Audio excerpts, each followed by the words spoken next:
I woke up with a black eye. Readers on their mobile phone injuries.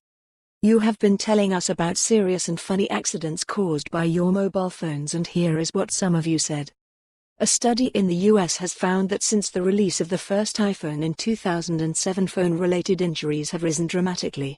The types of injury varied in magnitude, from batteries exploding to injuries sustained by walking into a lamppost. The researchers wanted to encourage users to be more aware of the dangers of dividing their attention between tasks, and to educate people on how to prevent such issues. We asked Guardian readers to respond with their own examples of phone-related injuries and were greeted with tales of punching chairs, football-style saves and black eyes. Here are some of our favorites. My phone went flying and I shattered my elbow. A year ago I was away for one night on business in Nottingham and I didn't like the look of the hotel menu, so set out to eat at a nice fish restaurant that I knew. Not knowing how to get there, I decided to follow Google Maps. Unfortunately, I searched the wrong name and ended up following a route far longer than I expected through some dubious-looking areas.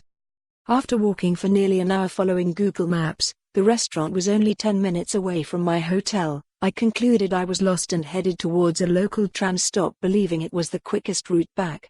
Still examining Google Maps, I stepped off the curb, checking for traffic first, only to kick the curb on the other side and fall straight down. My phone went flying, and smashed, and I shattered my elbow.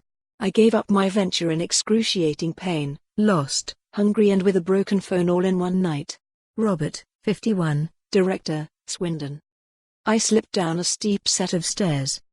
One morning I was watching a YouTube video of the Super Bowl halftime show where Madonna kissed Britney and Christina.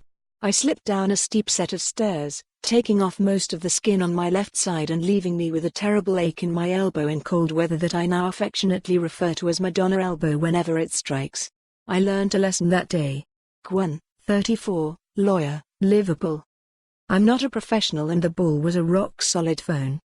I dropped my old iPhone, the big one, and instead of letting it drop to the ground in its case, I tried to cushion the fall by catching it with my foot. My aim was to replicate to some extent how a professional footballer cushions a long ball out of the sky. The problem is I'm not a professional and the ball was a rock-solid phone. My foot was in agony for a week, but at least my phone screen didn't break. Rakin, 26, accountant, Hull. I ended up dislocating the knuckle of my ring finger and breaking my metacarpal. In March 2017 I took a phone call. Once it ended I hung up, and some for more on this story, visit the news article link.